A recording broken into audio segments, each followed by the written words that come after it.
Hi, players. Frumpy Dump is once again making history and grifting his way through it. Come January 20th, he will be the first man to ever enter the presidency as a convicted felon. I declare, honey, what a disgrace. There's no more arguing with MAGA about whether Frumpy Dump is a convicted felon, because their argument was that he can't be a convicted felon until he is sentenced. Well, baby, he's now been sentenced.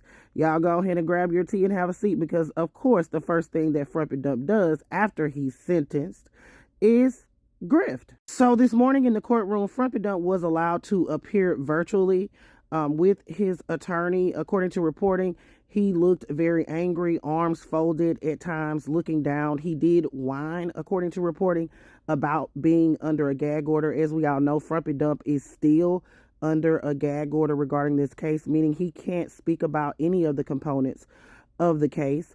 The district attorney's office did recommend an unconditional release.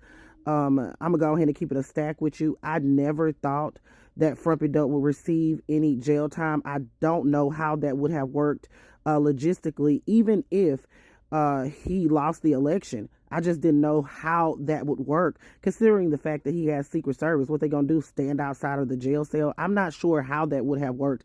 And considering the fact he was a first-time offender, I did not believe that he would receive any jail time. So he didn't. Judge Marchand said this was a unique case.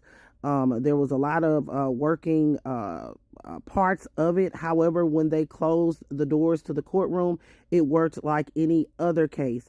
And so he did sentence Frumpy Dump to an unconditional release, meaning Frumpy Dump will not serve any jail time, but nothing will change the fact that he is a convicted felon at this point. And of course, like clockwork, grifters gone grift. Frumpy Dump sent out a fundraising email immediately after being sentenced, saying that he wants to hear from his supporters. The email links to a page soliciting monetary donations and asking if they stand with him after his sentencing. And of course, Frumpy Dump did what he always does, scurried his ass on over to Devil Is a Lie Social, where he exercised his tiny fingers to whine, and more wine. He says in part, the radical Democrats have lost another pathetic un-American witch hunt. After spending tens of millions of dollars, wasting over 6 years of obsessive work that should have been spent on protecting New Yorkers from violent, rampant crime that is destroying the city and state, coordinating with the Biden-Harris Department of Injustice in lawless weaponization and bringing completely baseless, illegal, and fake charges against your 45th and 47th president, me.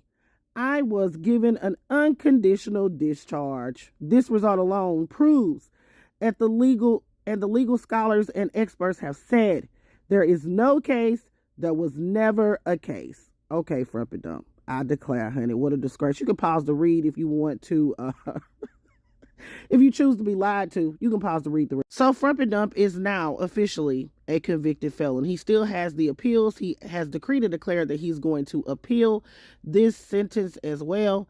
So this is not over. We'll see what the radical Supreme Court does with his appeal on his presidential immunity claims in this case. It's going to be very interesting to see how it plays out. But nothing is going to change the fact that Frumpy Dump, the 47th president of the United States, is now a convicted felon. We need to go ahead and take that out for job applications, in my opinion. All right, players, put your thoughts in the comments. This is Double D Mother reporting once again for the Black Accurate News.